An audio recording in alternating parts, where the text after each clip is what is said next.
Hello, I am Colonel Douglas Macgregor, President and Chief Executive Officer of the nationalconversation.org.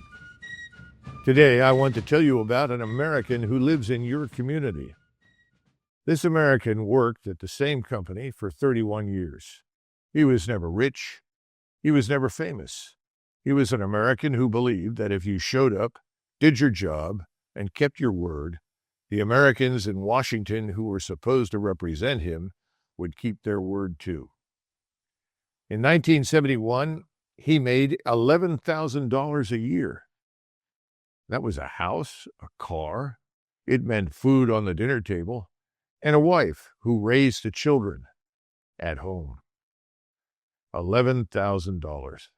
Today, the same job pays $50,000. Sounds like progress. 5 times the money. But that house costs 15 times more than it did in 1971. The car costs 20 times what it did in 1971. And the wife and mother staying at home? Well, that is now a mathematical impossibility. Did the American become lazy, dumb, or less capable? No. So where did the value go? It was stolen. Not by a man in a mask. It was stolen by men in suits in wood-paneled rooms who changed the rules while your parents trusted their country. It all began on one day, August 15th, 1971, the day the music stopped and the gold standard was discarded. We hear the number on the news, $38 trillion in national debt. You hear it, you shake your head, and you go back to work. The politicians count on that. They rely on your inability to visualize the crime. So let us do the math together. Imagine you are standing in Bethlehem on the night that Christ came into the world. In your hand, you hold $1 million. You begin spending it. $1 million every day. You spend through the rise and fall of the Roman Empire, through the Crusades, the American Revolution, the American Civil War, and D-Day. $1 million a day, every day, for 2,000 years, right up until this morning. How much would you have spent? Roughly $740 billion. You haven't even hit the 1 trillion mark. Yet today, Washington is adding $1 trillion to the national sovereign debt every 3 months.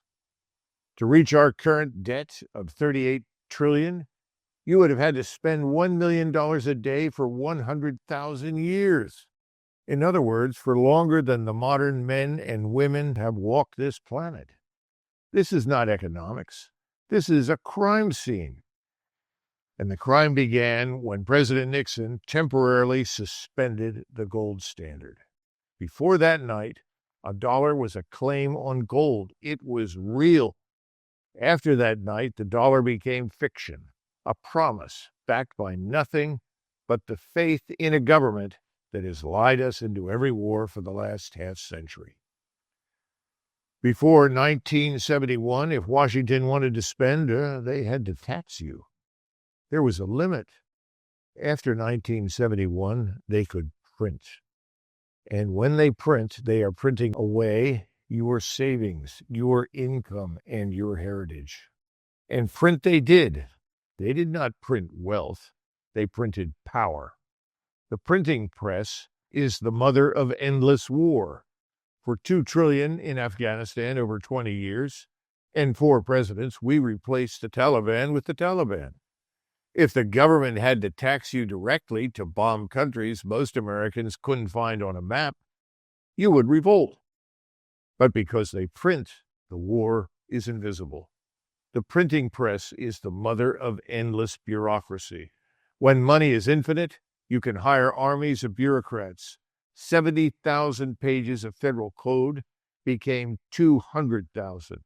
A maze designed to strangle the small businessmen and protect the corporate giant.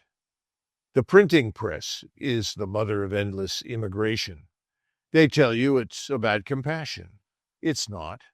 It is a wage suppression operation. Why pay an American a living wage when you can import a replacement for half the price? What's the result? Millions of people flood into the United States and drive down the cost of American labor, while Washington prints money to drive up the price of their assets. It's not a border crisis. It's an economic weapon deployed against us, the American people. The printing press is the mother of endless outsourcing. Printed money allowed them to ship your factories overseas. Behind those closed doors lie rusted towns, broken families, and an opioid epidemic that is killing more Americans than the Vietnam War ever did. Republicans, Democrats. What's the difference? Nixon, Carter, Reagan, Trump, Obama. Different faces of the same machine, with the same hand on the printing press. You were told, this is capitalism. This is the free market. It was not capitalism.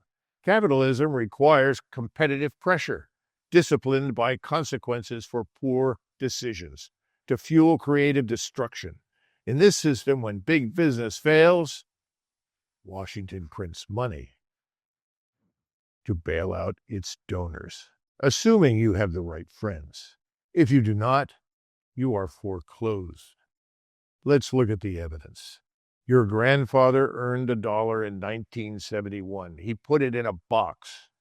That dollar bought 10 loads of bread. Today, you open that box, same paper, same ink, same dead president, but now it buys one slice. The paper did not change. Washington drained the life out of it. That box is not an inheritance. It is evidence for theft. And what did they steal? Not just purchasing power. They stole your time and your standard of living. The average American works 2,000 hours a year. Thanks to taxes and inflation, the government takes half. 1,000 hours stolen every year. Over a 40-year career, that's 4.5 years of your life. Sleeping, waking, working, breathing, gone. That is involuntary servitude for 4.5 years to buy bombs for wars you did not vote for, housing for people who entered the country illegally, and bailouts for banks that treat you with complete contempt. The point is, you are living on 3 plantations, each one run by different masters, all working together to harvest your labor. First is the digital plantation run by Silicon Valley. You are the product. They harvest your attention, your data, your anxiety. They tune algorithms to keep you angry, scrolling, addicted. They censor you if you step out of line. You work for free, building their empire. Second is the debt plantation run by Wall Street. They have made it impossible to live without chains. Student debt before you can buy a beer. Housing debt for 30 years. Credit card debt for groceries and maybe generations. A man in debt is a man who is afraid. He won't speak up. He won't rock the boat. That is the point. Both parties serve Wall Street. Check the donor lists. Third is the tax plantation run by Washington. You work half the year for the government. What do you get? Not health care, not safe streets, not a border. Your labor is sent to countries that hate us, corporations that replace you, and bureaucrats who despise you. You are financing your own destruction, and it does not matter which party controls Congress. I spent my adult life inside the American military. I saw much of this from the inside. I am telling you now, the machine is not broken. It's actually working as designed to extract wealth from the productive and transfer it to the connected. If you are waiting for a savior to show up in the White House, stop. The savior is not coming. So what then? Despair? No. Build. When the system fails, do not beg to be rescued. Build a parallel structure. Build a lifeboat. The math is undeniable. You cannot print $38 trillion and escape the consequences. The bill is coming due. Wars in the Middle East, Eastern Europe, or Venezuela will not rescue our economy. They will tank it. It is time to get real. Washington can print a dollar, but Washington cannot print an ounce of silver. Buy a silver coin. Hold it in your hand. Feel its weight. That is the weight of history. That is the only money that implies no liability to anyone else. It is yours. They cannot debase it. They cannot hack it. They cannot turn it off. They cannot print a backyard garden, a patch of soil, a localized food source. That's independence. They cannot print a tool shed. So learn to repair, learn to build. The ability to fix your own world is the ultimate rebellion against a disposable society. They cannot print a community, barter or trade. If you have eggs and your neighbor has firewood, you can trade. That is a transaction Washington cannot tax, cannot track, and cannot control. It is a free market.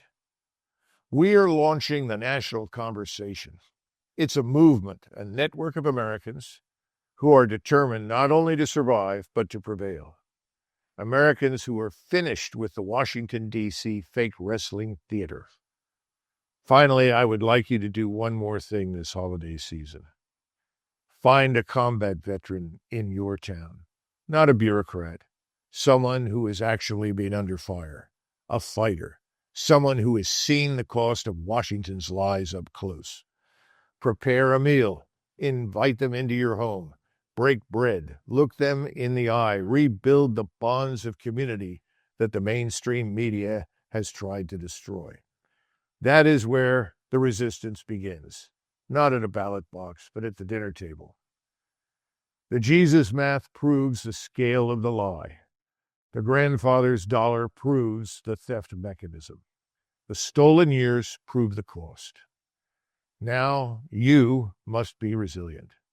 The Washington kleptocracy wants you to be passive, to fight over red versus blue, while they both rob you. Do not give them the satisfaction. Go to thenationalconversation.org, sign up, bring one person, one friend, one neighbor, one family member who knows something is wrong, but may not have the words to describe it. Give them the words.